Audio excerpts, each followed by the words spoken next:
Explained will MPLADS be changed for post-pandemic needs. With the scheme back in force, will Centre heed MP's call to alter norms to buy smartphones, laptops for poor students. The story so far: under the Member of Parliament Local Area Development Scheme, every MP is entitled to 5 Indian rupees crore a year, adding up to 3,950 Indian rupees crore for the 790 members. The fund is to be utilised for creation of durable community assets and for provision of basic facilities, including community infrastructure, based on locally felt needs.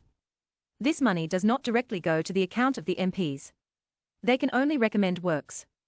Thereafter, it is the responsibility of the district authorities to sanction, execute, and complete the works within the stipulated period. More money is released only on receipt of the completion certificate. The Ministry of Statistics and Program Implementation monitors the scheme. When was the scheme started? It was launched during the Narasimha RAO government in 1993 with the grant of 50 Indian rupees lakh a year to each MP. This sum was increased to 1 Indian rupee crore during 1994-95. The third revision to 2 Indian rupees crore happened in 1997-98.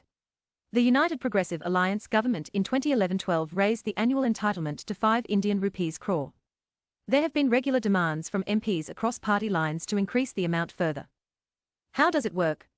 Each Lok Sabha member has to designate a district as the nodal district.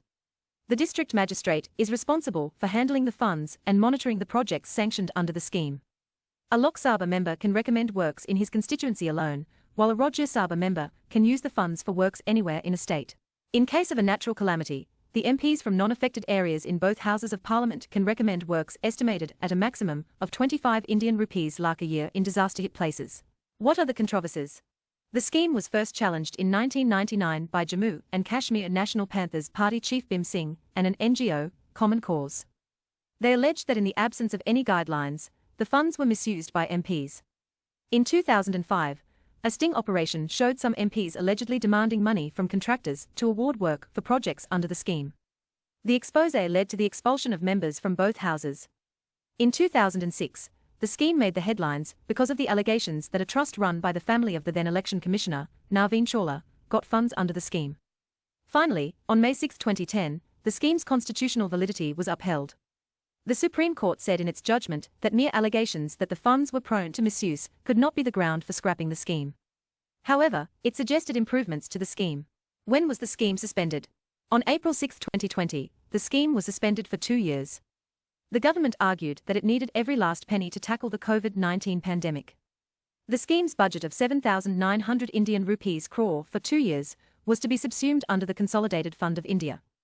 This move was severely criticised by the opposition MPs, who said the state governments had already been cash-strapped, and they were in a dire need of the funds under the scheme. Senior Congress leader Shashi Tharoor argued that the scheme was the only means for an MP to direct development resources to his constituency. Now the money will be allocated by the centre and will follow the priorities and preferences of New Delhi, rather than reflect 543 sets of local needs, he wrote on Twitter. When and why was it restored?